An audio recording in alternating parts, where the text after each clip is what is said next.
हम Now- oral notice now- दे सकते हैं, ओरल नोटिस दे सकते हैं, ना ना orally I oral can, notice दे सकते हैं। सभापति और महोदय। चेयरमैन आप दो को नोटिस दे दो, चेयरमैन स्वीकार कर सकते हैं। आपको नोटिस दे सकते हैं। No, no, please, I'm not allowing, no, this is, please, no, this is an issue. See, this is an issue, the whole house is concerned, please listen. No, don't interrupt this. No, nothing will go on record. Harassment की अत्यंत Only what Home Minister says will go on record. Suo motu Nothing else will go on खड़ा record, हुआ हूं। only what Home Minister says. Bharat सरकार इस कायरतापूर्ण कृत्य की कड़ी निंदा करती है और मैं आपको यह विश्वास दिलाता हूं कि अपराधी को इस घृणित अपराध के लिए सजा दिलाने हेतु सभी आवश्यक कदम हमारी सरकार के द्वारा उठाए जाएंगे। दिनांक 5/12/2014 को देर रात के दौरान एक 26 वर्षीय महिला ने रात्रि में लगभग 10:30 बजे बसंत विहार क्षेत्र से इंद्रलोक, जो कि उत्तरी जिला सराय रोहिल्ला पुलिस स्टेशन के क्षेत्राधिकार में आता है, तक जाने हेतु उबेर कैब सर्विस के माध्यम से ऑनलाइन टैक्सी बुक कराई थी। महिला गुड़गांव में स्थित अपने कार्यालय के अवकाश के बाद कुछ मित्रों के साथ बसंत विहार आई थी। महिला ने यह बताया है कि जब वह टैक्सी में बैठी थी तो उसे कुछ समय के लिए झपकी आ गई थी और जब वह झपकी से जागी तब उसने अचानक यह महसूस किया कि टैक्सी किसी सुनसान जगह पर रुकी हुई थी और चालक पिछली सीट पर उससे छेड़छाड़ करने का प्रयास कर रहा था। उसने शोर मचाने का प्रयास किया, परंतु चालक ने उसे घायल करने की धमकी दी और कार में ही उसके साथ सेक्सुअल हैरेसमेंट किया। घटना के बाद चालक ने मध्य रात्रि को लगभग 1 बजे उसे उसके घर पर छोड़ा और उसे दोबारा धमकी दी कि वह इस घटना के बारे में किसी को जानकारी न दे। उपसभापति महोदय, जैसे ही इस घटना की सूचना दिल्ली पुलिस को मिली, वैसे ही पुलिस स्टेशन सराय रोहिल्ला में आईपीसी की धारा 376, 323, 506 के अंतर्गत एफआईआर नंबर 1291/14 दिनांक 6/12/2014 के तहत तुरंत एक मामला दर्ज कर लिया गया। अपराधी की धरपकड़ के लिए तुरंत पुलिस टीमें गठित करके उन्हें काम पर लगा दिया गया और महिला को डॉक्टरी परीक्षण के लिए भेज दिया गया तथा दिल्ली महिला आयोग द्वारा एथराइज्ड एक गैर सरकारी संगठन के स्वयंसेवक द्वारा भी काउंसलिंग कराई गई। पुलिस दल को मिले सुरागों और उसके द्वारा की गई अनथक छानबीन के फलस्वरूप अपराधी चालक को मथुरा से अपराध में इस्तेमाल की गई गाड़ी स्विफ्ट डिजायर संख्या DL1YD7910 के साथ पकड़ लिया गया। अपराधी चालक ही इस गाड़ी का मालिक है। उसने यह गाड़ी उबेर कैब सर्विस में रजिस्टर करा रखी है। बरामद गाड़ी को दिल्ली लाया गया, जिसकी गहन फॉरेंसिक इन्वेस्टिगेशन की जा रही है। उपसभापति महोदय, अभियुक्त को दिनांक 7/12/2014 को मथुरा से गिरफ्तार करके दिल्ली लाया गया है, जहां उसे दिनांक 8/12/2014 को अदालत में पेश किया गया और 3 दिन की पुलिस रिमांड पर उसे भेज दिया गया है। उपसभापति महोदय, दिल्ली पुलिस किए गए अपराध में टैक्सी सर्विस उबेर की लीगल लायबिलिटी के संभावित मुद्दों की भी छानबीन कर रही है। एनसीटी दिल्ली के परिवहन विभाग ने उक्त कंपनी द्वारा एनसीटी दिल्ली में परिवहन से संबंधित कोई भी सेवा मुहैया कराए जाने पर रोक लगा दी है।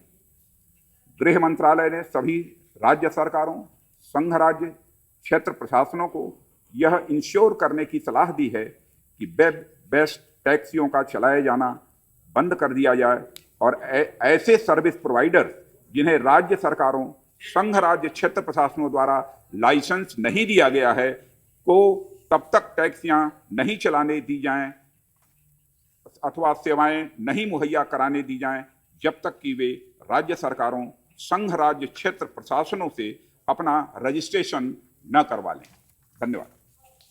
धन्यवाद। No, please, no. But yes, I am trying to allow everybody, but everybody should stick to clarification. See, Anand Sharma. माननीय उपसभापति महोदय, Okay. गृह मंत्री जी ने अभी जो वक्तव्य दिया है, ये सही है कि पूरा सदन एक आवाज में इस अपराध की, इस घटना की घोर निंदा करता है। इसके साथ कुछ जुड़े प्रश्न हैं।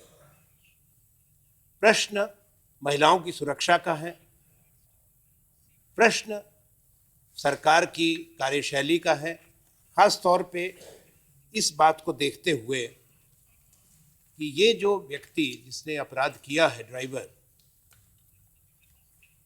उसने जो सर्टिफिकेट है, प्रमाण पत्र उसके हैं, चाहे वो दिल्ली पुलिस के या ट्रांसपोर्ट डिपार्टमेंट के, और जो गाड़ी है वो ट्रांसपोर्ट डिपार्टमेंट रजिस्टर करती है, जो नंबर इन्होंने दिया है।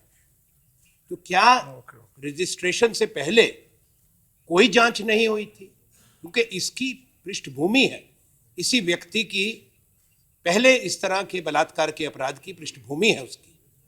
उसके बावजूद उसको लाइसेंस भी मिले, उसकी गाड़ी का रजिस्ट्रेशन भी हो जाए, इसमें गृह मंत्री जी ये इसको सरलता पूर्वक नहीं देखा जा सकता कि उबर कंपनी का जो कंपनीज आ रही हैं रेडियो टैक्सी सर्विसेज, अगर उनके पास कोई व्यक्ति आपके ट्रांसपोर्ट डिपार्टमेंट का रजिस्ट्रेशन लेकर, पुलिस का वो दिया हुआ प्रमाणित लाइसेंस लेकर वहां पे वो जाएगा, तो उनको कैसे आएगा? आपका पुष्टिकरण का क्या तरीका है? आप किस तरह से देखते हैं?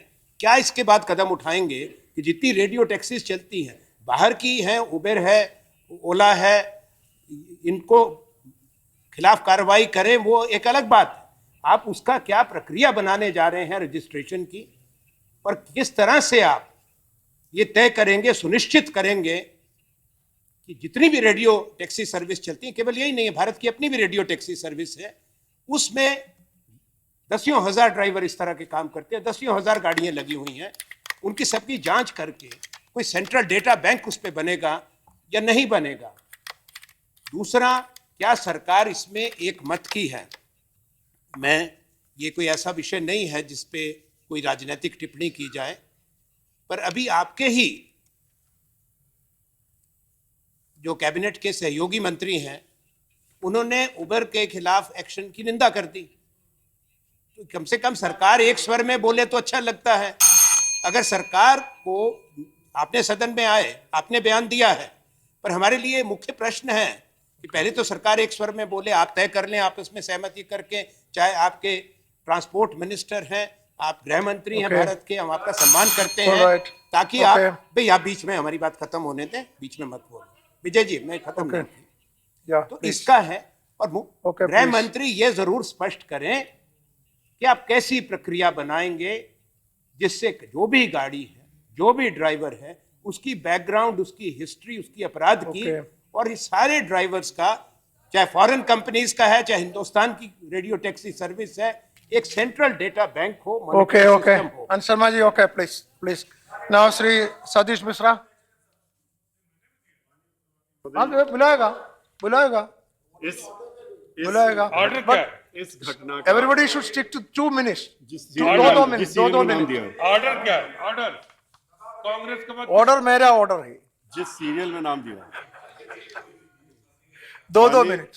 उपसभापति महोदय, ओनली क्लैरिफिकेशन। ये जो घटना हुई है बहुत ही गंभीर घटना है, और इसमें हम सब लोग बहुत दुखी नहीं है, बल्कि इसमें इस तरह की घटना एक पहले दर्दनाक घटना हुई थी, जिसके बाद बहुत सी कार्रवाइयाँ की गई और कहा गया कि अब हम लोगों ने, जहाँ तक दिल्ली है और एनसीआर है, उसमें ऐसा इंतज़ाम किया है कि इस तरह की घटनाएं दोबारा ना हो सके। लेकिन जो वक्तव्य अभी माननीय मंत्री जी ने दिया, होम मिनिस्टर साहब ने दिया, उसमें उन्होंने कहा है कि वो एक सुनसान जगह पर टैक्सी को ले गया और वहाँ पर जाकर के उसने ये कार्य किया, जो कि जघन्य अपराध है। लेकिन क्या पुलिस, जो इस बीच में जब पहला कांड यहाँ पर हुआ था, जिसके लिए पूरा देश खड़ा हुआ था और आप लोग भी साथ में हम लोगों के खड़े हुए थे, उसके बाद पुलिस महकमे में, जो दिल्ली शहर में, उनको एक नहीं सैकड़ों नई गाड़ियां दी गई थी, उपलब्ध कराई गई थी। ये मेरी जानकारी में भी है, सबकी जानकारी में है। सिर्फ इसलिए बढ़ाई गई थी जिससे कि सुपरविजन हो सके और एक सर्विलेंस चलता रहे कंटिन्यूअस, खास तौर से रात के समय, जिससे कि कोई ऐसी जगह ना मिले जहां पर कि इस तरह की कोई एक्टिविटी हो सके। तो क्या जो ये गाड़ियां आपने बढ़ाई, कितनी गाड़ियां बढ़ाई, इसका जहां तक सैकड़ों के तादाद में बढ़ाई गई थी, क्योंकि मैं भी उस समय होम मिनिस्ट्री की जो स्टैंडिंग कमेटी थी उसका मेंबर था और उसमें ये बात आई थी, और श्री वेंकैया जी उसके चेयरमैन थे, उन्होंने इस बात को बहुत ले करके तेजी से उसको करके इंश्योर कराया था कि इसमें इस तरह की व्यवस्था हो। इसके बाद भी अगर इस तरह का कार्य हो रहा है तो क्या पुलिस वालों के ऊपर भी कोई आप इसमें कार्रवाई करने की सोच रहे हैं, या किसकी उनकी क्या कमी रही उसको उसके बारे में देख रहे हैं? जिन्होंने सर्टिफिकेट दिया वो तो अलग चीज है, लेकिन जो सर्विलियंस का एक हम लोगों ने एक इंप्रेशन दिया था पूरी पब्लिक को दिल्ली शहर में कि अब वो सेफ हैं, अब अगर कोई इस तरह की हरकत होती है तो इमीडिएट इंफॉर्मेशन मिल जाएगी इस तरह का, लेकिन फिर से एक अपराध होता है और रिपीट होता है, तो इसके बारे में बताने का। ओके, श्री नरेश अग्रवाल जी, हम सबने इसकी निंदा करी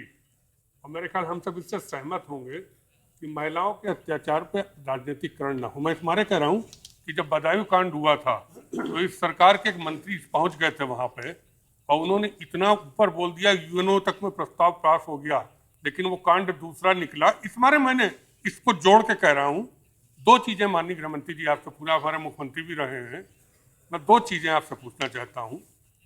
अब तक कितने और कानून बनेंगे देश में जब महिलाएं सुरक्षित हो सकेंगी? हम आपसे जानना चाहते हैं कि आखिर इस सदन के माध्यम से आप देश की जनता को बताएं, क्या सरकार फिर कोई नया कानून बना रही या सब कानूनों पे फिर से समीक्षा करके एक ऐसा कानून बनाएगी जिससे देश में महिलाओं के अंदर सुरक्षा की भावना पैदा हो? नंबर दो, जो आपने कहा कि हमने सारे राज्य सरकारों को, संघीय राज्यों को, यूटी सबको एडवाइस किया है कि सब क्या जांच करा लें, तो फिर वही चीज आएगा, किसी राज्य सरकार का एक्ट कुछ बनेगा, किसी यूटी का कुछ एक्ट बनेगा, और खाली यहाँ रेडियो टैक्सी का सवाल नहीं है, स्टेट में तमाम ऐसी टैक्सी चल रही जो कहीं रजिस्टर्ड नहीं, रोज किडनैपिंग हो रही, रोज मर्डर उससे हो रहे हैं। तो क्या केंद्र सरकार राज्यों और यूटी के साथ बैठकर कोई एक यूनानिमस ऐसा लॉ बनाएगी जो पूरे देश में समान रूप से लागू हो, जिससे कि ये फर्जी टैक्सी जो क्रिमिनल स्लो टैक्सी है इस पे प्रतिबंध लग सके? Okay, Shri Derek O'Brien, Shri Derek O'Brien. Sir, there were two incidents. There were two incidents last week, both in Delhi, both involving people who are desperately fighting for their rights. The one where he gave a statement about the woman, and the other about a minority in Delhi whose church was burnt. I want to make three direct questions to the Home Minister, because we had this incident, sad incident, on the 12th of December 2 years ago. So from the 12th of December to now, what has been done? One, 16th of December, sorry. How many all-women police stations have been set up in Delhi in the last 2 years? I know the figure for Bengal, 65, 12 are being rolled out every year. My second question, how many fast-track courts have been set up since that dastardly incident to now in the last 24 months? I will give you the number for Bengal since that disastrous day. 45, target 88. My third question, are you considering setting up a model like we do in Bengal, Atma Raksha, where young girls across executives and juniors are trained how to handle these difficult situations? These are my three questions, direct questions to the Home Minister, because what we heard this today from the Home Minister, A, was a photocopy of the FIR, and 2, that Uber has been banned or will be banned. Let's look at the bigger picture to provide, sir, actual happenings. Because of the dastardly incident 2 years ago, today I'm happy to say all the statistics and all whatever little awards we are getting is my city, Kolkata, is the safest in the last 2 years for these crimes. Thank you, sir. K.C. Tyagi, Sri K.C. Tyagi.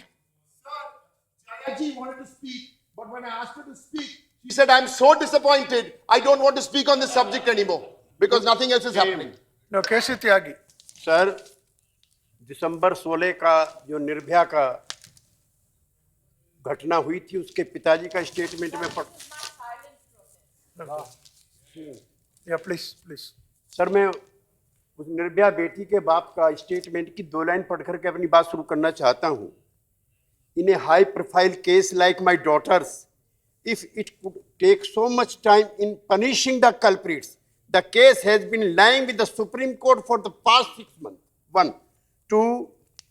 When we don't object to what our sons wear, eat or drink, then why should our daughter be told this?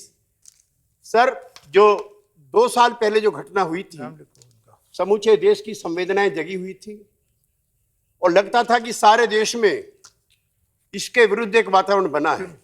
मुझे अफसोस के साथ कहना है कि काबिल गृह मंत्री जी की मौजूदगी के बावजूद भी जो 1,000 रुपए 1,000 करोड़ रुपए का जो स्पेशल फंड था, उसका 1 पैसा भी आज तक खर्च नहीं किया गया, आज तक। ये तो हमारी गंभीरता है। दूसरा, दिल्ली पुलिस का बयान है कि दिल्ली में वेरिफिकेशन आसान नहीं है। रेप आसान है दिल्ली में, लेकिन इन गुंडों का जो चला रहे हैं टैक्स या जो रेप करते हैं, इनका वेरिफिकेशन आसान नहीं है। Shame, no check, no balance on the verification and the character verification of the cab drivers. इस लड़के ने पहले भी कई बार ऐसे अटेम्प्ट किए हैं जिसमें वो सक्सेसफुल रहा है। उसके गांव मैनपुरी की मैं रिपोर्ट पढ़ रहा हूं, गांव की लड़कियां अपने दरवाजे बंद कर लेती हैं जिस दिन ये गांव में छुट्टी लेकर के जाता है। This is the record of that criminal who was moving very freely in Delhi. Sir, Delhi में कोई जीपीएस नहीं है पब्लिक सर्विसेज के अंदर सर। और सर, सबसे बड़ी बात ये इसी लड़की के बाप ने कहा, निर्भया के ने, कि ट्रायल कैसी ट्रायल, जितने भी विक्टिम्स हैं उनके खिलाफ जो गवाही होती है दे टर्न होस्टाइल। कैसा कानून है, कैसी व्यवस्था है, कैसी सिविल सोसाइटी है, कैसे हम मर्द हैं और हमें अपने मर्द होने पर अफसोस है कि हमारे जैसे लोगों के रहते हुए इस तरह की घटनाएं होती हैं। श्री गोयल। सर, महिलाओं के प्रति बढ़ते हुए अपराधों को देखकर हम सबकी चिंताएं हैं। मैं 3 प्रश्न गृह मंत्री जी के सामने रखना चाहता हूं। कानून तो बहुत हैं, कानून के पालनों की सख्ती करने की बहुत आवश्यकता है। सर, आज क्या है कि अगर आपको कोई दुर्घटना हो रही है और पीसीआर वैन आपके पास खड़ी है, तो आप अगर पीसीआर वैन को ये कहोगे कि भाई दुर्घटना हो रही है, आप तुरंत आ जाओ, तो वो कहते हैं पहले 100 नंबर पे कॉल करो, उसके बाद हम वहां पर आएंगे। तो मैं समझता हूं कि इसके बारे में होना चाहिए कि पीसीआर को अगर सीधी कोई शिकायत मिलती है तो वो तुरंत उसके ऊपर कार्रवाई करे। दूसरा सर, हम ये कह तो देते हैं कि कैब ड्राइवर्स की वेरिफिकेशन हो, घरों में नौकरों की वेरिफिकेशन के लिए दिल्ली पुलिस जो है यहाँ से जब दूसरी स्टेट वालों को पत्र लिखती है, क्योंकि ज्यादातर लोग बाहर से आते हैं यहाँ पर जी, तो वो उसको रिस्पॉन्ड ही नहीं करते। तो मैं चाहता हूं कि इसका एक डाटा बनाया जाए कि कितने लोगों ने अपने नौकरों की वेरिफिकेशन के लिए दिया और उसमें से कितनों की वेरिफिकेशन हो पाई। ऐसा ही cab driver, bus driver, auto driver के बारे में भी करना चाहिए कि उनकी वेरिफिकेशन के लिए दूसरी स्टेटों की पुलिस इसके अंदर मदद करेगी। तीसरा सर, कैब के अंदर एक सिस्टम लगना चाहिए कि जब तक पैसेंजर नहीं पहुंचा है, पैसेंजर के पहुंचने की भी उनको इतला हो। मान लो नोएडा से दिल्ली आने में 2 घंटे लगते हैं और अगर 2 घंटे तक नहीं पैसेंजर पहुंचा है तो सिस्टम काम करना शुरू होना चाहिए कि वो क्यों नहीं पहुंचा। सर, इसमें कोई दो राय नहीं है कि गृह मंत्री जी के आने के बाद चुस्ती दुरुस्ती दिखाई गई है, फास्ट ट्रैक कोर्ट बनी है। सुन लीजिए 1 मिनट के लिए, मैं रिकॉर्ड पे बात कर रहा हूं जी। फास्ट ट्रैक कोर्ट बनी है, पुलिस को सुनिए, पुलिस को आधुनिकीकरण किया गया है, हर थानों के अंदर महिलाओं की नियुक्ति की गई है, किंतु उसके बाद भी पुलिस को जहां अकाउंटेबल बनाना चाहिए वहां पुलिस को सुविधाएं देनी भी जरूरत है। जो आदमी 8 घंटे काम करता है वो 10 घंटे तो कर सकता है, पर 16 घंटे काम नहीं कर सकता।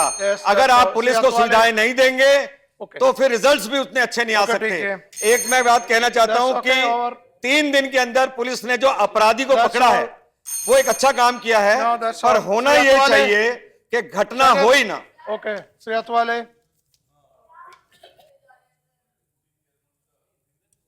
Leave it to me. I am having so many names. I already said it is my order, not your order.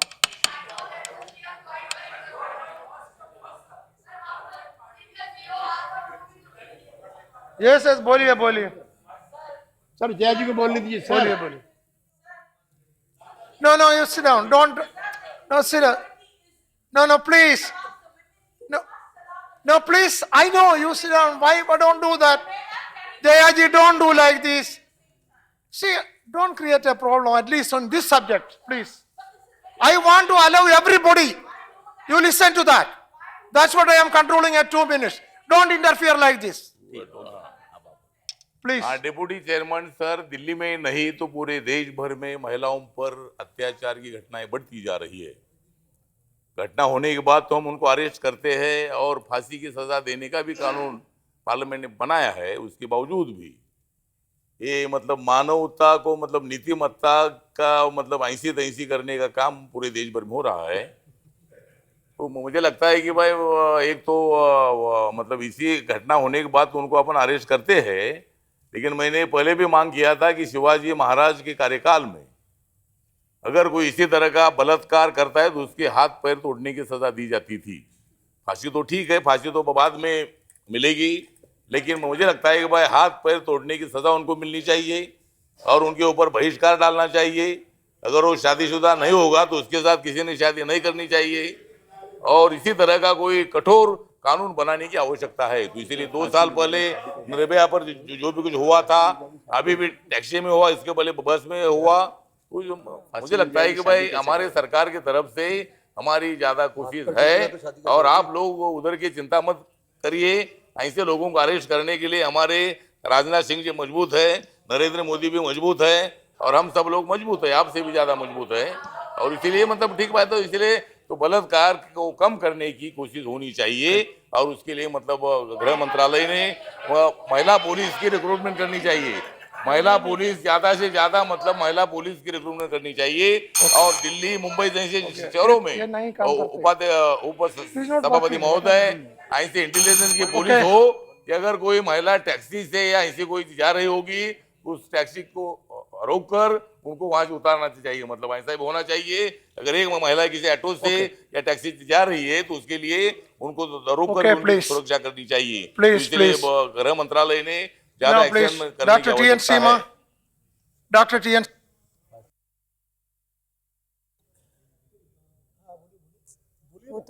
Sir, Only 2 minutes. Only 2 minutes. Yes. Sir, a war on women is going on in this country. We proudly say India. Sir, we can't live like this. Women are not safe anywhere. Even in capital, they are not safe. What about the rural India? Sir, there were many promises given in the house and outside regarding fast track court, speedy trial, sensitization of judiciary, short stay homes. So I would like to ask Honorable Minister through you, sir, what are the concrete steps taken by the ministry to ensure safety for women in the last 7 months? Sir, my second question is, Criminal Law Amendment Act makes officials accountable for the lapses from their part. Sir, what about the accountability of the government? What about the accountability of government ministry when they fails to make their promises, their responsibility, fulfill their responsibility? The ministry and the government and the officials in the government, they should be made accountable for this kind of lapses, sir. Thank you. Thank you very much. Now, D. Raja, Sri D. Raja. Sir, we all condemn the heinous crime that took place in Delhi. Sir, despite a strong legislation passed by our parliament, such crimes keep happening in different parts of the country, particularly in the national capital of India. This is very shocking. It saddens everybody. Sir, I join Mr. Anand Sharma in asking those 2 questions. What is the mystery around that conduct certificate given to the driver? Number 1. Number 2, whether the government is unanimous in cancelling the licenses or stopping the services of Uber and other, because there are different voices coming from the government. Thirdly, the crimes are taking place in transport, whether it is private transport or public transport. and school children are not spared, and the school-going girls are being abused by the cab drivers. Yeah, this is very sad, sir. Is there any mechanism to regulate these services in the interests of providing safety, security to our girls, our children and our women. Here I think, being the national capital, Home Ministry has the primary responsibility. And being Home Minister, you should honor the responsibility and you should respond accordingly. And because we can't ask anybody else, only Home Minister and Home Ministry must be held answerable to all these things. And what is the mechanism you are thinking? And if anything is there in the process, you can share with the house. Because last time we had enough discussion on this crime and we expressed our anger, anguish, and these things keep happening. Srimati Viplav This Thakur. saddens us, sir. You will have to respond. Ladies, मैंने जो गृह मंत्री की statement पढ़ी, मुझे लगता था ये किसी अखबार के उससे, क्योंकि यही चीजें पूरे न्यूज़पेपर में आज आई हुई थी। कोई नई चीज जो है वो गृह मंत्री ने, होम मिनिस्टर ने नहीं कही कि वो क्या स्टेप्स उठाने जा रहा है, क्या उन्होंने किया। मैं गृह मंत्री जी से पूछना चाहती हूँ कि जितने ये इंसिडेंट्स हो रहे हैं, ये आइसोलेटेड प्लेसेस में हो रहे हैं, क्या दिल्ली एडमिनिस्ट्रेशन ने या पुलिस ने कोई दिल्ली की मैपिंग की है जहां पे कि ऐसे जो आइसोलेटेड और जगह है जहां पे कि ये क्राइम होने की संभावना हो सकती है, सुनसान जगह है, क्या कोई ऐसी मैपिंग की गई है? क्या वहां पे कोई फोर्स रखी गई है? जिस तरह से अभी कहा कि इतनी गाड़ियां खरीदी गई हैं, क्या उन जगहों पे जहां की हो सकता है कि एयरपोर्ट से आ रहे हैं या वसंत कुंज आ रहे हैं या गुड़गांव से आ रहे हैं या नोएडा से आ रहे हैं, ऐसी जगहों के लिए कोई प्रावधान रखा गया है कि जहां पे महसूस करे पुलिस कि यहाँ पे ऐसी घटना हो सकती है? और जो बॉर्डर्स है, खास करके ये नोएडा का या गुड़गांव का या उधर का, उनके ऊपर भी क्या कोई चौकसी रखी जाती है? वहां के जो लोग आने वाले हैं, क्योंकि मोस्टली जो है या टैक्सी ड्राइवर, बस ड्राइवर, इनकी आइडेंटिफिकेशन क्या है? कानून बनाए हैं, लेकिन कानून को इम्प्लीमेंट किसने करना है? होम मिनिस्टर जी, उनको लागू कौन करेगा? ठीक कहा कि इतनी इतनी देर जो है वो उसको फैसलों में लग जाती है, तो उससे क्या बात बनेगी? इसलिए इन चीजों का ध्यान रखिए, केवल बातें मत कीजिए और ऐसे स्टेटमेंट ना दीजिए जो पहले ही अखबारों में आ चुकी है। कंक्रीट बातें बताइए। Navadip Krishnan. I am only calling names which I have got in writing. So if you raise the hand, I am helpless. I will dispose it first. I have to dispose these names first. Okay. Sir, thank you, sir. Honorable That Deputy Chairman, I know sir. I have not completed. I told you I have not completed it. I am yet to complete it. I told you. You should show some patience. No. You should show some patience. Already from your party to people, you should show some patience. The list is with me. I know that. But your leader asked. No, don't argue with me. Sit down. No. Sir, thank you, sir.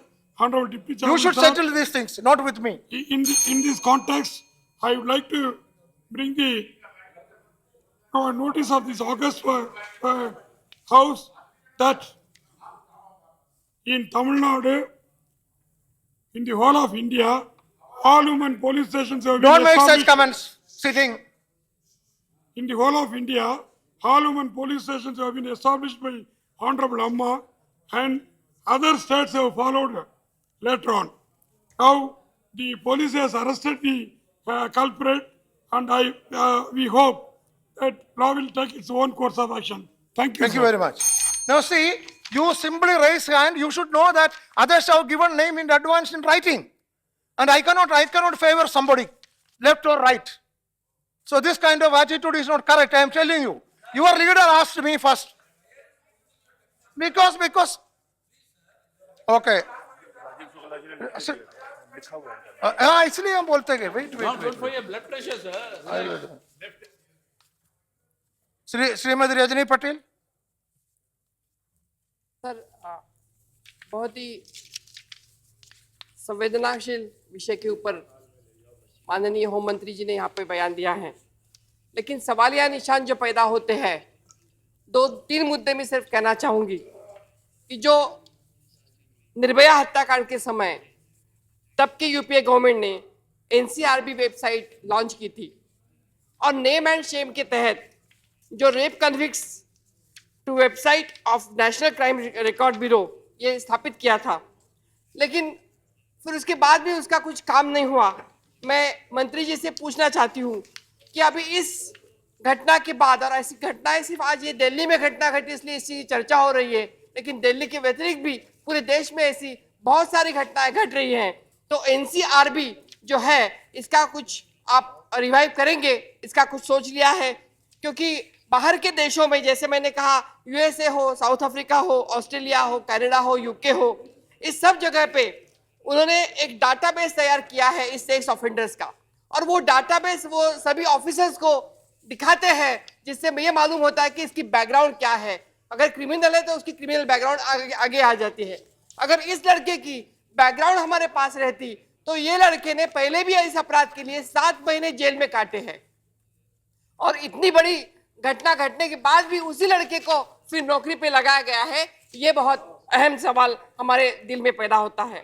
Sir, मैं आपके माध्यम से मंत्री जी को ये पूछना चाहूंगी कि जो बात हमारे नेता आनंद शर्मा जी ने कही कि पुलिस ने वेरिफिकेशन करके दिया था, ऐसे पेपर में आया है, तो अगर पुलिस का वेरिफिकेशन फर्जी है तो उसका जवाब, इसकी जिम्मेदारी ट्रांसपोर्ट अथॉरिटी की तरफ जाती है, और फिर निशाना ट्रांसपोर्ट अथॉरिटी की तरफ होना चाहिए। उसकी अकाउंटेबिलिटी सर फिक्स करना बहुत जरूरी है। सिर्फ यहाँ आके भाषण करने से कुछ होगा नहीं, अकाउंटेबिलिटी फिक्स करना ये मुझे लगता है आवश्यक है। और सर, फास्ट ट्रैक कोर्स, लोगों को मदद, ये सब यूपीए सरकार ने दिया। श्री राजीव शुक्ला।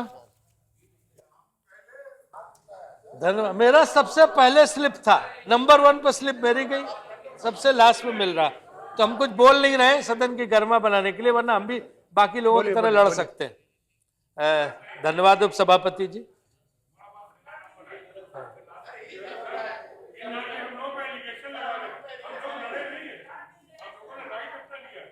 मैं वही कह रहा हूं कि हम इसका बोल नहीं, अपने उसमें अपनी बात रख। अभी तुम दोनों बैठ के वहां गैंगअप मत करो, है ना। धन्यवाद उप सभापति जी। माननीय गृह मंत्री जी के बयान में इस घटना का ब्यौरा दिया गया।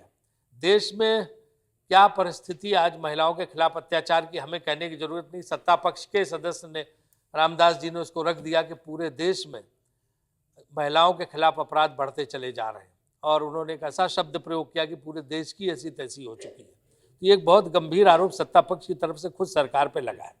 मेरा अपना ये कहना है कि ये नियम और कानून बने थे, अगर आपको पता हो, गृह मंत्रालय को भी पता होगा, कि जो नाइट ड्यूटी की महिलाएं हैं, खासतौर से जो गुड़गांव के कॉल सेंटर वगैरह में काम करती हैं कहीं पे, उनकी नाइट ड्यूटी का वक्त सुरक्षा देने के विशेष प्रावधान थे, और क्या ड्यूटी आवर्स उनके होंगे इसके लिए भी प्रोविजन किया गया था। वो क्या हरियाणा पुलिस ने फॉलो किया, हरियाणा गवर्नमेंट ने, हरियाणा पुलिस ने, क्योंकि गुड़गांव के ऑफिस से वो चली थी रात 10 बजे, और वो नाइट ड्यूटी के क्या प्रोविजंस हैं महिलाओं की सुरक्षा के लिए, वो आपने क्या बनाए हैं, इसको कृपया बताने का कष्ट करें। दूसरा सवाल छोटा सा है कि नरेश अग्रवाल जी ने कहा कि और सख्त कानून की बनाने की जरूरत है। मेरे ख्याल से किसी इससे ज्यादा सख्त कानून नहीं हो सकता जो बना है, और इससे और सख्त कानून बनाने की कोई आवश्यकता नहीं। इसी कानून का इम्प्लीमेंटेशन हो जाए तो मुझे लगता है कि कोई महिलाओं की तरफ देख भी नहीं सकता है। और तीसरी बात, जो लोग गोल मोल करके पूछ रहे हैं, मैं सीधे पूछता हूँ। नितिन गडकरी जी ने बोला है कि अगर ट्रेन में बलात्कार हो जाए तो क्या ट्रेनें बंद कर दोगे, जहाज में बलात्कार हो जाए तो क्या जहाज बंद कर दोगे, बसों में बलात्कार हो जाए तो क्या बसें बंद कर दोगे, तो यूबर को क्यों बंद किया गया? आपका सरफेस ट्रांसपोर्ट मिनिस्टर अगर कंट्री का ये बात बोल रहा है तो इसमें गृह मंत्रालय का क्या इसमें वो है, एक विभाग दूसरे विभाग का क्या बोल रहा है, कृपया बताने का कष्ट करें। Okay. Now, I hope Home Minister will agree. 2-3 names only. In 2-3, 1 minute each. Only 3 more. Yes. Now, Sri Tabansan, just only take 1 minute. Yeah. I am giving you. I'll finish in 1.5 minutes. Yeah, please. Okay, please. Number one, the situation again reconfirmed that the surveillance, one thing has happened, you have immediately acted, arrested the man, this is one thing. But our attempt should be that this kind of thing does not happen. The preventive surveillance was talked about, discussed also in this house after the Nirbhaya case. And it was an unanimous feeling of concern that this has to increase.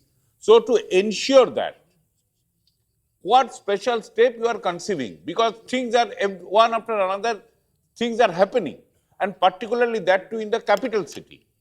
And particularly in those areas where it is happening, you see that a lot of night work is involved. Much late night people go from work to their houses. So in these areas that needs a special focus for surveillance.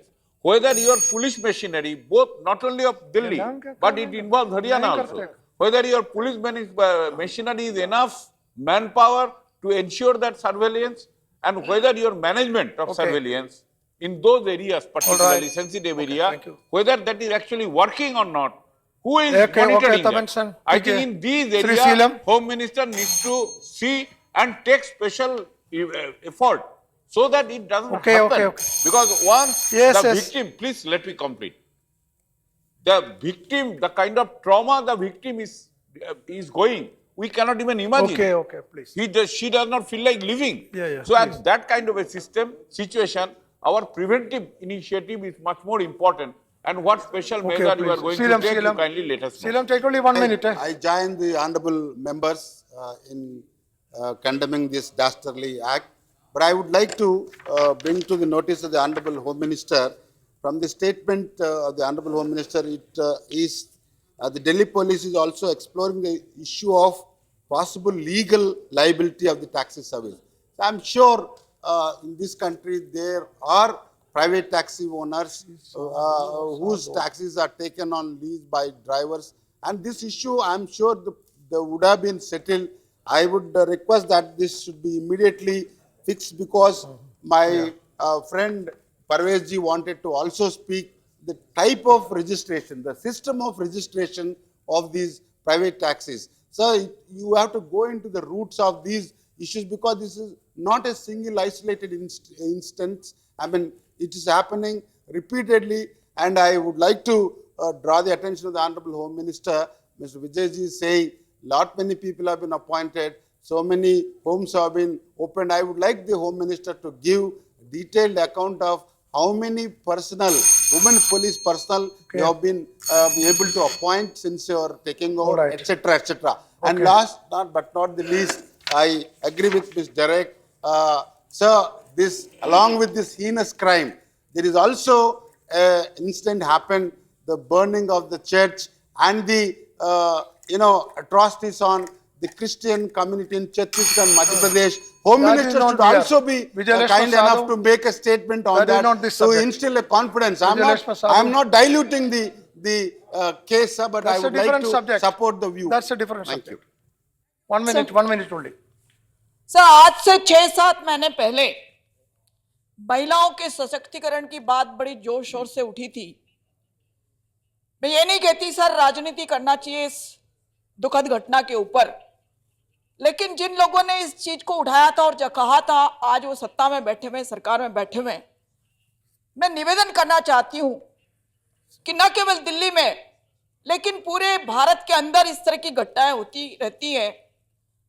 बड़ी महिलाओं के साथ साथ जो school के बच्चे हैं, जो छोटे बच्चे हैं, जो नर्सरी में पढ़ते हैं, वो जो कैब से जाते हैं, जो छोटी छोटी गाड़ियों से या ऑटो रिक्शा में जाते हैं, सर उनके साथ भी कहीं ना कहीं ये घटनाएं घटित होती रहती है। यहाँ पर बहुत सारी बातें सभी माननीय सदस्यों ने उठाई। मैं तो इतना ही निवेदन करना चाहती हूँ सर कि एक रजिस्ट्रेशन की एक नियम कायदे कानून होते हैं, चाहे वो प्राइवेट टैक्सीज के हो, चाहे वो ऑटो रिक्शा के हो, इसके साथ साथ ड्राइवरों के भी रजिस्ट्रेशन की बात होती है सर। तो इसके लिए कहीं ना कहीं अकाउंटेबिलिटी होना बहुत जरूरी है कि रजिस्ट्रेशन होते हैं तो किस आधार पर करते हैं, कैसे होते हैं। अभी इस केस के इसमें बताया गया है सर, प्रिंट मीडिया में बताया गया है, चैनलों में दिखाया जा रहा है कि जो ड्राइवर पकड़ाया गया है सर, उसको सरिता विहार अंबेडकर नगर में उसका पुलिस वेरिफिकेशन हुआ था और उसको कैरेक्टर सर्टिफिकेट दिया गया था। ये बातें बताई जा रही है सर। मैं जानना चाहती हूँ कि ये कहाँ तक सही है। इनके पुलिस कुछ और बोलती है और मीडिया में कुछ और आ रहा है। तो इस पे किसी न किसी की अकाउंटेबिलिटी फिक्स होना चाहिए सर, ये मेरा निवेदन है। मैं माननीय मंत्री जी से कहना चाहती हूँ। धन्यवाद sir. Honorable members, in fact, I have more requests pending, but I am unable to. Please cooperate. I am unable to because we were to finish this at 2:45. I am unable. Please cooperate. Those who are not getting, you will get other chances. There are number of requests. No, please. No, please. What is this? I am unable to do that. No, please. Next time you can try. Please. So everybody is asking me. Everybody is raising hand. I am seeing. सभी माननीय मैं क्या करूं? सभी माननीय सदस्यों के हमने बात सुने हैं। मैं क्या करूं? और अभी तक ले सेफ्टी के लिए कोई उपाय नहीं किया गया। क्या मैं मंत्री महोदय से मांग करता हूं जो कामकाज सुनिए, कामकाज You should have given the name. See, no. See, Digvijay ji, that is correct. But you should also know that you should get the name early. How do I manage the time? You tell me. I'm so.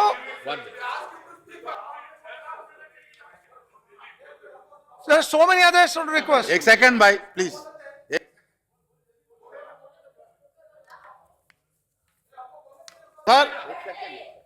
Sir मैं सिर्फ 1 minute इस बात का लेना चाहता था honourable home minister साहब का कि जो रजिस्ट्रेशन टैक्सियों के हो रहे हैं रेडियो टैक्सी के, तो इसका रूल ये बना था कि जिस रेडियो टैक्सी के पास 500 टैक्सीज उसके अपने नाम पे रजिस्टर होंगी, सिर्फ उसी का अलाउ किया जाएगा दिल्ली में चलाने के लिए।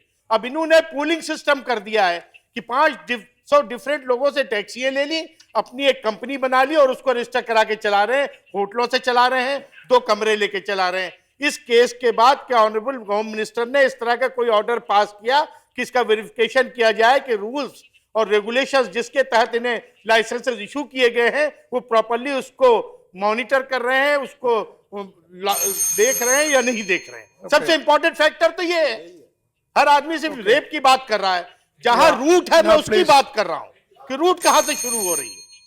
Thank you. Okay. Now see. Now please. What is this? बोल कहां पाए सर? हम हमारा बातें नहीं हुआ। सभापति महोदय, मैं सिर्फ एक ही बात बोलना चाहता हूं कि बहुत सारी बात आई है, मगर जो महिला कर्मचारी है, जो महिला के साथ जो रेप होता है उसके आत्मरक्षा के लिए क्या मंत्री महोदय सेल्फ के लिए आर्म्स देने का कोई व्यवस्था करेंगे, आर्म्स लाइसेंस देने का व्यवस्था करेंगे ताकि अपना सेल्फ डिफेंस ले सके, सेल्फ रक्षा कर सके। इस पर आप कोई If I get angry, you will say I am getting angry. I am in such an unenviable position because I don't know why the members who want to speak, why don't they give the name early? They are waiting, and I am finding it difficult to manage the time. That is all. See, I know the Home Minister wanted to go at 2:45. Let me say, no, please. No, see, 2:45 you wanted to go. So, we thought it would be over by 2:45. And Sri Venkaiah Naidu wanted also to go after introducing the bill. Now, I crave the indulgence of the House for one thing that before, Home Minister will reply now. Before that, please cooperate with me in withdrawing this bill because he wants to go immediately. I hope you will agree. There is a Romanian delegation. Romanian delegation. No, sir. Romanian delegation has to go, please. 3 o'clock, I have given them appointment thinking by 2:45 it will be over. Okay, you please move. Thank you. Yes, sir. Deputy Chairman, sir, with your permission, I rise to move for leave to withdraw the Delhi Hotels Control of Accommodation Repeal Bill 2014. Okay. Question is that...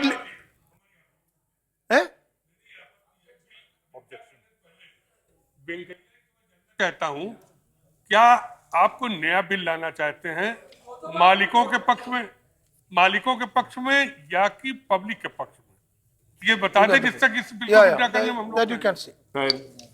This bill was introduced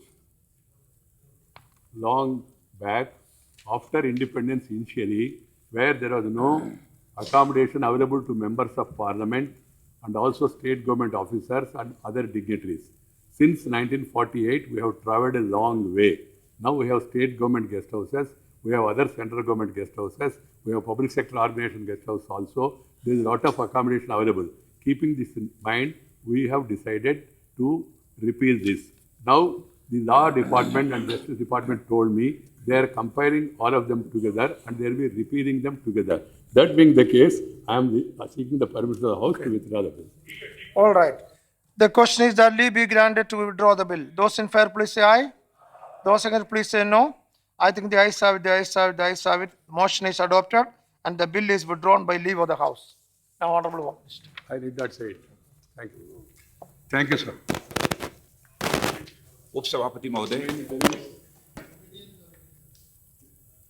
उपसभापति महोदय, जो suo motu statement मेरे द्वारा प्रस्तुत किया गया, उस पर इस सदन के कई सम्मानित सदस्यों ने बहुत सारी क्वेरीज की हैं। सबकी अलग अलग में जाकर उसकी चर्चा करने में ज़्यादा समय लगेगा, लेकिन मैं सबको धन्यवाद देना चाहता हूं, आभार व्यक्त करना चाहता हूं, इसलिए कि सबने अपनी तरफ से वेमेन और चाइल्ड की सिक्योरिटी इंश्योर करने के लिए प्रिकॉशन लेना चाहिए, कुछ स्टेप्स गवर्नमेंट के द्वारा उठाए जाने चाहिए, एक ऐसा सुझाव दिया है। इसलिए मैं सभी के प्रति आभार व्यक्त करना चाहता हूं। सामान्यतः मैंने देखा है कि जब कभी भी महिलाओं की और बच्चों की सुरक्षा के प्रश्न पर कोई सदन में चर्चा होती है तो सरकारों की आलोचना की जाती है, लेकिन हमारी भी यह धारणा है, चाहे हमारे पूर्व प्रधानमंत्री डॉक्टर मनमोहन सिंह जी हमारे सामने बैठे हों, चाहे उसके पहले की सरकार रही हो, कोई भी रही हो, महिलाओं और बच्चों की सुरक्षा का सवाल जब भी किसी के सामने खड़ा हुआ है, जो भी अपनी सामर्थ्य रही है, जो भी शासन की क्षमता रही है, उस अनुसार वह सुरक्षा मुहैया कराए जाने के लिए बराबर प्रभावी कदम सभी सरकारों ने उठाए हैं। और मैं समझता हूं कि शायद इसी बात को ध्यान में रखते हुए आज भी इस संसद में सभी सम्मानित सदस्यों ने केवल अपने अमूल्य सुझाव हमें दिए हैं। और मैं लेकिन यह अवगत कराना चाहता हूं कि हमारी सरकार ने क्या क्या कदम उठाए हैं। मैं यह भी, मुझे कहने में संकोच नहीं है कि इसके पहले भी जो सरकार थी वह महिलाओं को और बच्चों को सुरक्षा उपलब्ध कराने के लिए कई कदम उठाए थे, लेकिन उसके बाद जब हमारी भी सरकार आई है तब भी हमने कुछ ऐसे प्रभावी कदम उठाने की हमने कोशिश की है। मैं उसकी जानकारी उपसभापति महोदय आपकी इजाजत से मैं यहां देना चाहूंगा कि हमने अब तक क्या कदम उठाए हैं। भाई नहीं, या संसद सदस्यों को संतुष्ट करना, आप कह दीजिए कि मैं संतुष्ट हूं, मैं बैठ जाऊं। नहीं, या ये सरकार आपको नहीं, मैं चाहता हूं कि हाँ, मैं चाहता हूं कि सभी शंकाओं का समाधान होना चाहिए, क्योंकि सरकार चलाने के लिए केवल सरकार में बैठे हुए लोगों के ही सहयोग की आवश्यकता नहीं होती है उपसभापति महोदय, बल्कि सारी राजनीतिक पार्टियों के सहयोग की आवश्यकता होती है। और साथ ही साथ संसद में विभिन्न राजनीतिक पार्टियों के जो संसद सदस्य मौजूद होते हैं, सबके सहयोग की आवश्यकता होती है। इसलिए मैं विस्तार में जाकर इसका उत्तर मैं देना चाहता हूं। जहां तक हेल्पलाइन का प्रश्न है, हेल्पलाइन नंबर 100 की लाइनों की संख्या हम लोगों ने जो पहले 60 हुआ करती थी उसको बढ़ाकर 100 कर दिया है। महिला हेल्पलाइन नंबर 1091 की पहले से है 1091 हमने आकर खोला है, यह मैं दावा नहीं करना चाहता हूं। पहले यह संख्या 4 थी, उसको बढ़ाकर हमने 10 कर दिया है। डिस्ट्रेस कॉल के लिए रेस्पॉन्स टाइम को 12.17 मिनट जो पहले हुआ करता था उसको घटाकर 10 मिनट कर दिया है। प्रायोरिटी कॉल्स के लिए यह समय अब 5 से 7 मिनट कर दिया गया है, जो पहले 10 से 12 मिनट हुआ करता था। और 2014 के दौरान ही पुलिस को 370 पीसीआर वैन्स मंजूर की गई। इनमें से पीसीआर वैन्स की संख्या अब बढ़ाकर 1000 कर दी गई। लोक सेवा से संबंधित वाहनों के लिए जीपीएस सिस्टम लगाना यह अनिवार्य कर दिया गया है। यह हम लोगों की तरफ से अनिवार्य है कि यह जीपीएस सिस्टम सभी टैक्सीज में इंस्टॉल किया जाना चाहिए। और जीएनसीटीडी द्वारा फोटो आइडेंटिटी कार्ड यह जो है पुलिस वेरिफिकेशन के उपरांत यह जारी किए जाएंगे, जारी किए गए हैं, लेकिन हम इसे और आगे दिखाना चाहते हैं कि किनके पास इस प्रकार का फोटो आइडेंटिटी कार्ड है, नहीं है। इसके लिए एक कैंपेन हम पूरे दिल्ली में चलाएंगे। मैं सदन को आश्वस्त करना चाहता हूं, दिल्ली में बाजारों और सीमा चौकियों पर 3707 सीसीटीवी कैमरे लगाए जा चुके हैं और जल्द ही 1550 सीसीटीवी कैमरे और दिल्ली में लगा दिए जाएंगे। और 200 बसेस में भी सीसीटीवी कैमरे ये भी लगाए जा चुके हैं। कुछ ये प्रश्न ये पूछे गए कि इस प्रकार के आइसोलेटेड लोकेशंस पर ले जाकर महिलाओं के साथ जो इस प्रकार का व्यभिचार किया जाता है उसके संबंध में क्या व्यवस्था हुई। यहां हमारी सरकार ने ऐसे 255 जो सेंसिटिव लोकेशंस हैं उनको भी आइडेंटिफाई किया है, और लोकेशंस नहीं बल्कि ऐसे रोड्स, मार्ग, उनको आइडेंटिफाई किया है और उन पर भी जो है पुलिस की गश्त कराई जाती है। लेकिन जो इस प्रकार के आइसोलेटेड लोकेशंस हैं वहां पर सिक्योरिटी इंश्योर करने के लिए हमें क्या करना चाहिए, मैं इस संबंध में अपने अधिकारियों की बैठक बुलाकर मैं उसमें चर्चा करूंगा और जो भी आवश्यक होगा वह कदम उठाए जाएंगे। जहां तक एजुकेशन डायरेक्टरेट को अपने अधिकार क्षेत्र में आने वाले स्कूलों के संबंध में स्कूल बस स्टाफ के वेरिफिकेशन किए जाने के बारे में भी रिपोर्ट मिली है, और एक जस्टिस जे.एस. वर्मा आयोग की रिपोर्ट के आधार पर भी CrPC, IPC, Indian evidence act में बहुत सारे संशोधन किए गए हैं। उस डिटेल में मैं नहीं जाना चाहता हूं श्रीमान, लेकिन मैं यहां यह भी अवगत कराना चाहता हूं संबंधित अभियुक्त के बारे में।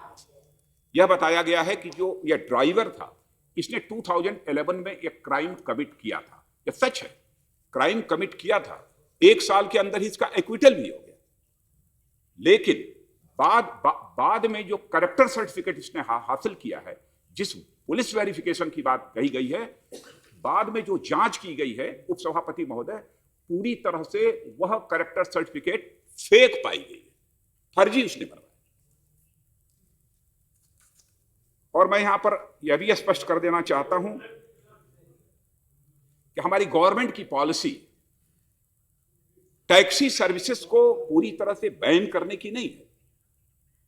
हम चाहते हैं कि टैक्सी सर्विसेज को हम और किसी तरीके से रेगुलेट करें, कैसे इसको रेगुलराइज करें, यह हमारी तरफ से यह कोशिश है। हमारी मंशा पर वह संदेह नहीं किया जाना चाहिए। साथ ही हम यह भी देखेंगे, चाहे स्टेट गवर्नमेंट्स हो, चाहे हमारी यूनियन टेरिटरीज हो, इनको भी हम लोगों ने एक एडवाइजरी भेजी है। एडवाइजरी में ये हम लोगों ने कहा है कि टैक्सी सर्विसेज तब तक यह न मुहैया कराई जाए जब तक कि स्टेट गवर्नमेंट अथवा हमारा यूनियन टेरिटरी एडमिनिस्ट्रेशन प्रॉपरली उसका वेरिफिकेशन न कर ले, और प्रॉपर जब तक रजिस्ट्रेशन न हो जाए तब तक यह नहीं मुहैया कराया जाएगा। हाँ, यह रजिस्ट्रेशन के प्रोसेस का जहां तक सवाल है, हम इसको और थोड़ा सिंप्लीफाई करना चाहते हैं और इसे हम ट्रांसपेरेंट भी बनाना चाहते हैं। इसको हम कैसे सिंप्लीफाई करेंगे, हम इसको कैसे ट्रांसपेरेंट बनाएंगे, इस संबंध में भी मैं शीघ्र ही श्रीमन कोई न कोई प्रभावी कदम उठाऊंगा। और यह विप्लव ठाकुर ने कहा था कि इस प्रकार के सेंसिटिव रूट्स की बात, उसकी जानकारी मैंने ऑलरेडी उनको दे दी है। सेल्फ डिफेंस महिलाएं स्वयं करें अपना डिफेंस, इसके लिए भी उनको प्रॉपर ट्रेनिंग दी जाए। कम से कम 15 दिनों तक यह ट्रेनिंग दी जाती है, प्रतिदिन घंटे, 1.5 घंटे, 2 घंटे की यह ट्रेनिंग दी जाती है। और मुझे यह बताते हुए इस सदन को खुशी हो रही है कि 2014 में अब तक 15 नवंबर तक 14,373 गर्ल्स को यह सेल्फ डिफेंस ट्रेनिंग इस दिल्ली में दी जा चुकी है। इसके अतिरिक्त श्रीमन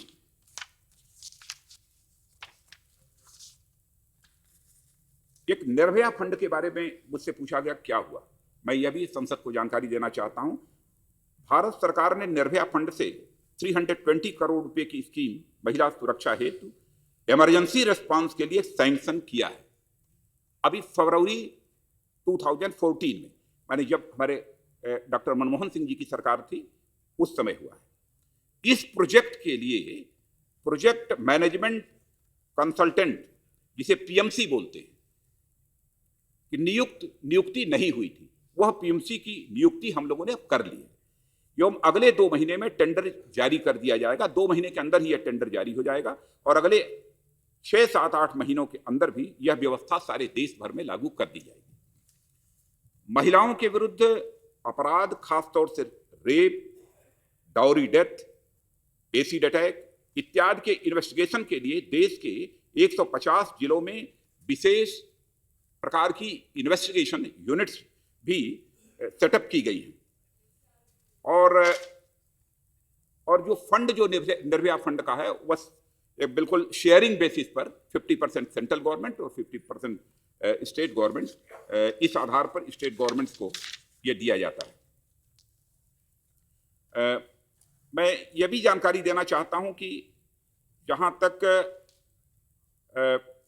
रेप के केसेस का सवाल है, 2014 में सारे देश भर में 25,000 रेप के केसेस रजिस्टर हुए। मैं समझता हूं कि देश के लिए इससे बड़े शर्म की बात और कोई दूसरी क्या हो सकती है। महिलाओं के साथ जब कभी रेप होता है उपसभापति महोदय, मैं इसे कोई साधारण शर्मनाक घटना नहीं मानता हूं, बल्कि मानता हूं कि एक नेशनल शेम है, हम लोगों के लिए शर्म की बात। भले ही मैं गृह मंत्री हूं, लेकिन एक छोटी सी भी यदि घटना होती है तो इसकी वेदना नहीं था तब भी होती थी। आज गृह मंत्री हूं तो ज्यादा मुझे वेदना होती है। लेकिन मुझे इस बात की तसल्ली है कि कम से कम पूरा सदन इस प्रकार के हालात जब पैदा होते हैं तो पूरी तरह से सारे भेदभावों को भुलाकर मिलकर साथ खड़ा होता है। यह हम लोगों के लिए बहुत ही तसल्लीनुमा बात है। और लेकिन एक जानकारी देना चाहता हूं, खुशी की बात, एक राहत पहुंचाने वाली थोड़ी बात यह है, लेकिन इससे मैं राहत महसूस कर रहा हूं, ऐसा नहीं माना जाना चाहिए। दिल्ली में कन्विक्शन रेट सारे देश की अपेक्षा अधिक है। सारे देश में यहां पर कि 27% कन्विक्शन रेट है, तो हमारे दिल्ली में इस समय 36% का कन्विक्शन रेट है। दिल्ली के 11 जिले हैं, 11 जिले, पूरे 11 जिलों में फास्ट ट्रैक कोर्ट ये बनाए जा चुके हैं। वैसे सारे देश भर में और अधिक फास्ट ट्रैक कोर्ट की आवश्यकता है, लेकिन सारे देश में यदि हम देखें तो 212 या फास्ट ट्रैक कोर्ट है, इसको और भी बढ़ाए जाने की आवश्यकता है। एनसीआरबी का जो मैंने पूछा था,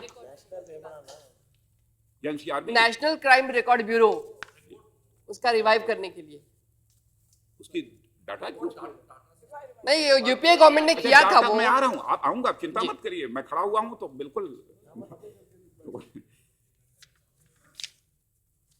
अब आप लोगों ने इतना लिया है तो थोड़ा मुझे भी अब सुन लीजिए।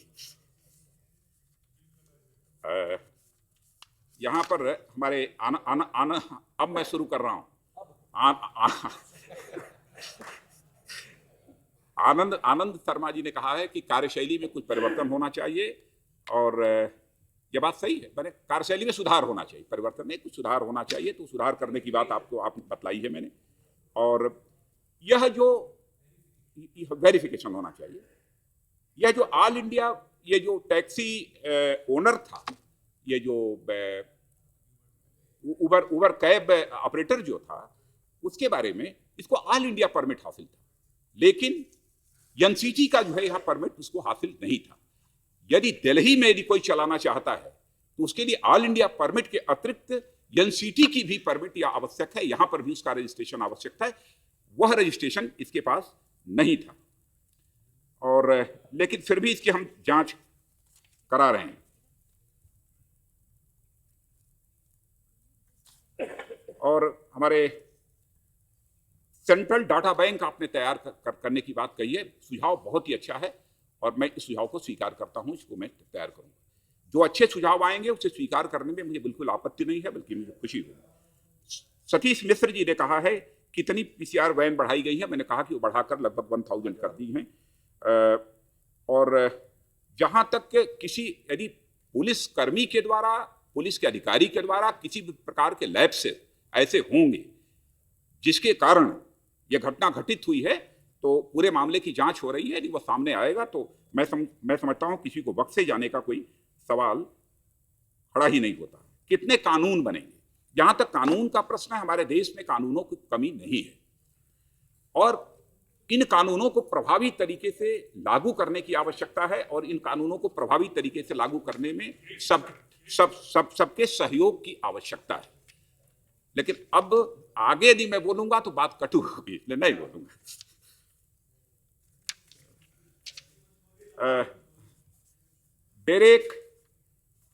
डेरेक ओब्रेन जी ने, आपने चर्च के जलाए जाने की एक दिल्ली में घटना की आपने चर्चा की है उस संबंध में भी बता देना चाहता हूं।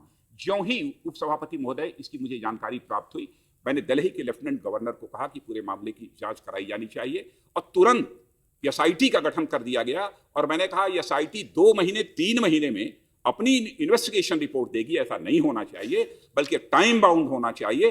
विद इन 20 डेज एसआईटी की रिपोर्ट आ जाएगी और जो भी कल्प्रिट होंगे वह दंडित।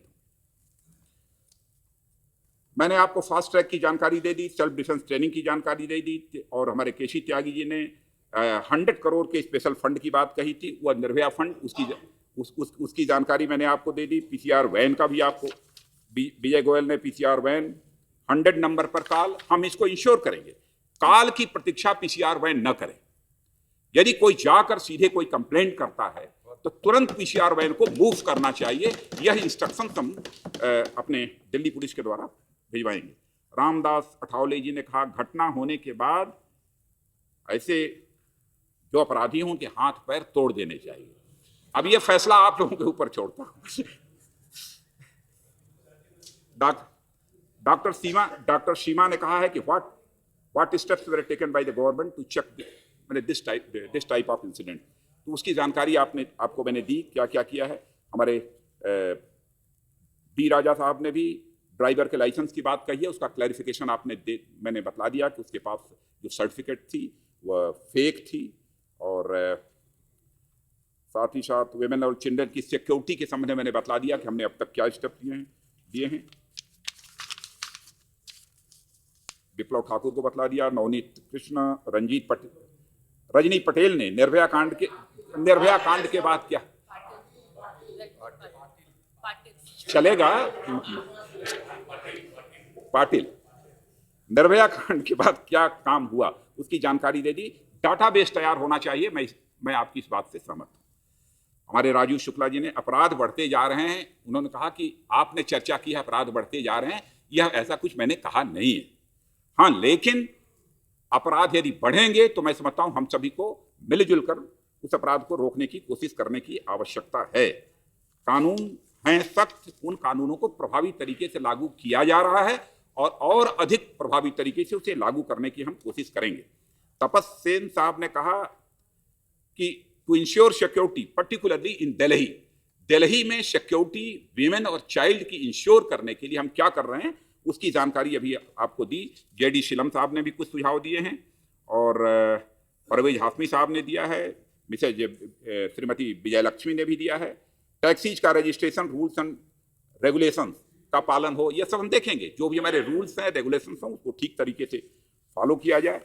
और हमारे अमित कुमार ने भी सेल्फ डिफेंस की बात कही है और सेल्फ डिफेंस के लिए यह कहा है उन्होंने, अनिल कुमार ने, कि ये वेपन्स के लाइसेंस दिए जाएं। वैसे आज भी वेपन्स के लाइसेंस के लिए जो भी एप्लीकेशन देता है डिस्ट्रिक्ट अथॉरिटी अथवा स्टेट अथॉरिटीज उनको लाइसेंस प्रोवाइड करती ही हैं, लेकिन सेल्फ डिफेंस की भी ये ट्रेनिंग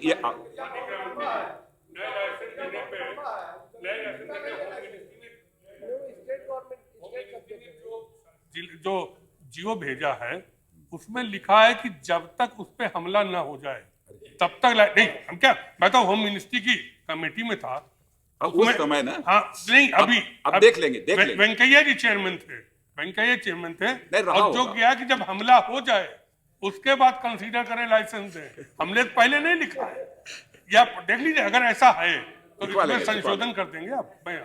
इसको दिखवा लेंगे। लेकिन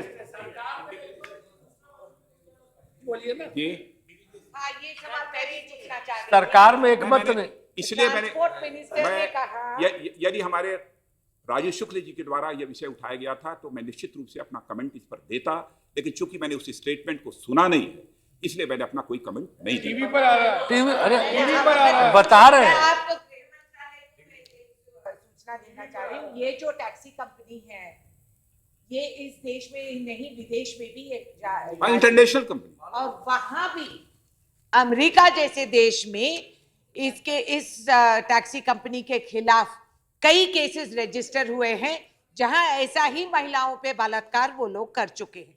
तो मैं आपसे ये जानना चाहती हूँ कि क्या कदम उठाने वाले हैं इस कंपनी को रेगुलेट करने, दूसरी बात जो केंद्र सरकार में जानकारी मंत्रालय में ये जानकारी दोनों विभिन्न मंत्रालयों का मंत्रियों को जानकारी नहीं है। जब इशारा केंद्र सरकार से ये जाता है कि भाई रेप तो हो गया तो दूसरे अगर ट्रेन में हो गया तो क्या ट्रेन रोकोगे? तो ये महिला के गरिमा के खिलाफ बात हो चुकी है। सुनने का बर्दाश्त कीजिए, सुनने का सब्र नहीं है आप लोगों में। सुन लीजिए पहले, बिना सुने आप चिल्लाते हैं, यही हालत है आप लोगों की। सुना करिए और सीखो अगर नहीं मालूम है तो सर ये भी महिला की गरिमा के खिलाफ है। आप बोलिए मत बीच में जब मैं बोल रही हूँ। हाँ समझिए, इसके कानून है। तो सर मैं ये कह रही हूँ, जो असली मुद्दा इसमें ये है कि महिला की सिक्योरिटी के बारे में हमारी समाज में, सरकार में कुछ कमी है। सबसे बुनियादी बात ये है। अब ये टैक्सी ने क्या किया, वो कंपनी ने क्या किया, क्या ये ट्रेन में होगा तो हम क्या करेंगे, ये अलग बात है। मगर इशारा सरकार से ये जानी चाहिए कि इसको हम बर्दाश्त नहीं करते हैं। सबसे इंपॉर्टेंट इश्यू यही है और इसको हम काबू में कैसे लाएं, ये आप हमें बताइए। Okay please. वैसे इससे ज्यादा मुझे नहीं कहना है और रजनी पाटिल ने जो डाटाबेस की बात कही थी उनको मैं जानकारी दे दूं। अभी मुझे सूचना प्राप्त हुई है कि एनसीआरबी इस प्रकार का डाटाबेस तैयार कर रही है और जल्दी ही यह डाटाबेस तैयार हो जाएगा। तो उपसभापति महोदय, बस अंत में इतना ही मैं अपील करना चाहूँगा पूरे सदन से कि इस प्रकार की जो घटनाएं होती हैं वह पूरे देश के लिए बहुत ही शर्मनाक होती हैं, दुर्भाग्यपूर्ण होती हैं, सर्वत्र उसकी निंदा की जानी चाहिए। और साथ ही मैं अपनी सरकार की तरफ से आश्वस्त करना चाहता हूं कि जितने अधिक से अधिक प्रभावी कदम उठाए जा सकते हैं वह हमारी सरकार वह प्रभावी कदम महिलाओं और बच्चों की सुरक्षा को सुनिश्चित करने के लिए उठाएगी।